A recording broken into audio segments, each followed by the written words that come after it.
Hello everyone. Today we're going to cover a topic on your angular motion, your third chapter of engineering science. So in this video, I will just give you a review, the theoretical background of your angular motion that you need to solve the problems. So we're only going to talk about the most important things that you need to know before you do your calculations, as well as giving you the summary of your equation and formulas that you are using in your angular motion. So this is one of the simple sections. I'll just summarize for you the equation and formulas, and thereafter we can go to the next video where we'll do 2 examples based on angular motion.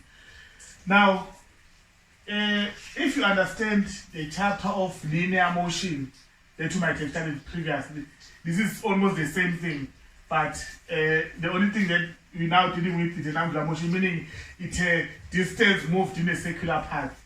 So in your linear motion, you only deal with a distance which is moved in a straight line, but now we're going to deal. So you just change your knowledge or uplift your knowledge from your linear motion to your angular motion. It's almost the same thing, except that the movement of an object is through the circular path, while previously the movement of an object was through a straight line.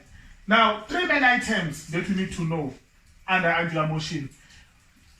Those items to angular velocity, angular displacement, and then angular acceleration. Even in your exam, that is what a 3 question that they might ask you under your theory. Now, let's just look at the first item, which is your angular displacement. The symbol that you're using for angular displacement is your theta.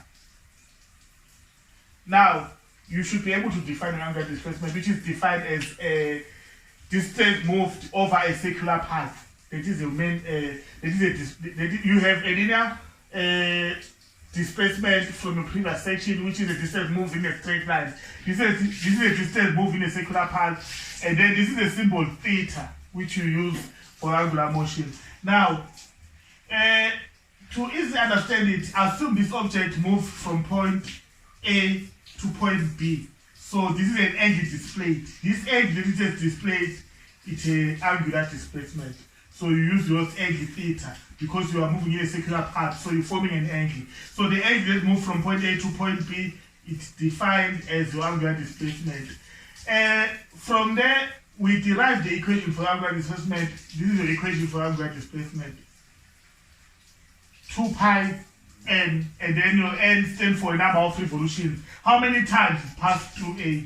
So if it passes 5 times, 5 times 2 pi, this 2 pi you're changing your rev to radians because your angular displacement is measured in radians. So angular displacement is a distance moving a circular path. This is the main equation for angular displacement.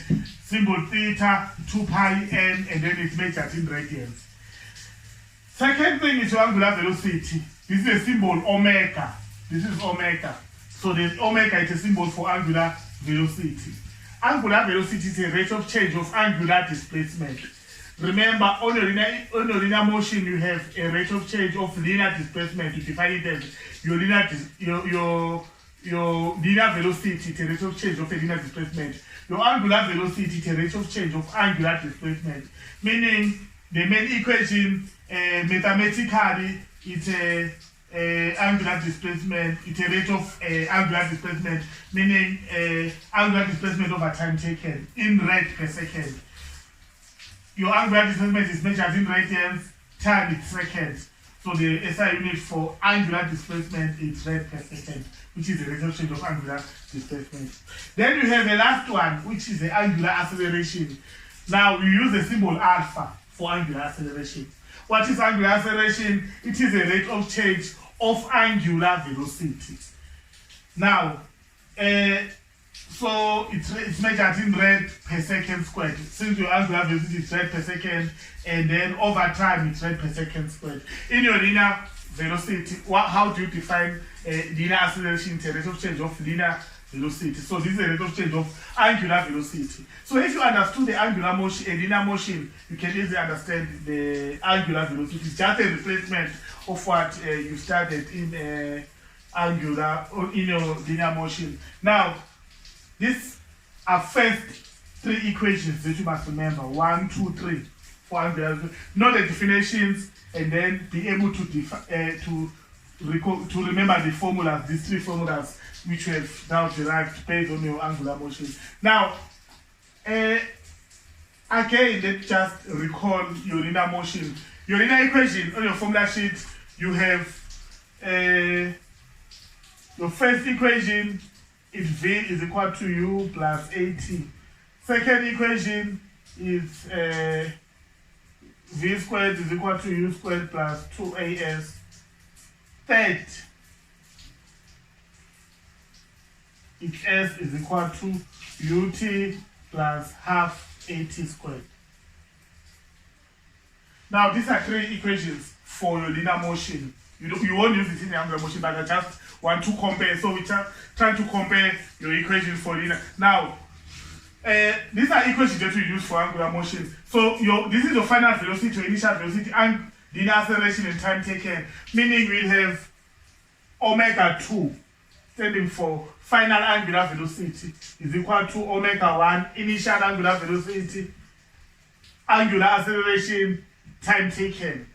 So you're just replacing your linear with your angular. Second one is final angular velocity squared, initial angular velocity squared, angular displacement, and then your acceleration. 2AS, this is acceleration, this is your angular displacement, because this was S. Third one, angular displacement, initial angular velocity, time taken, half angular acceleration, time squared. Remember, your omega is your angular velocity, angular acceleration, and then angular displacement. So you could see that it's just a replacement of your linear motion to your angular. The equations are the same, but you replace your linear with angular. So these are three main equations. In addition to these first three, you have these three now. So you have 6. And you also have what is called bridge equation.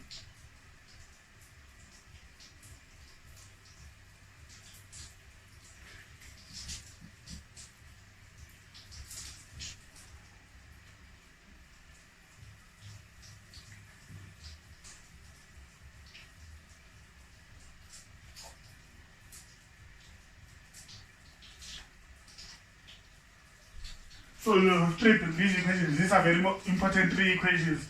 If you want to change your angular to linear, you just multiply with your radius. You multiply your angular with your radius. You want to change your angular velocity to linear velocity, to multiply with your radius, this R. You want to change your angular displacement to linear displacement, you multiply with your radius. Angular acceleration to linear acceleration, you multiply with your radius. These are called a bridge equation. They are bridging between from angular to linear. So we call them bridge equation. Lastly,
So these are your additional equations where your velocity is pi mg over 16 meters per second.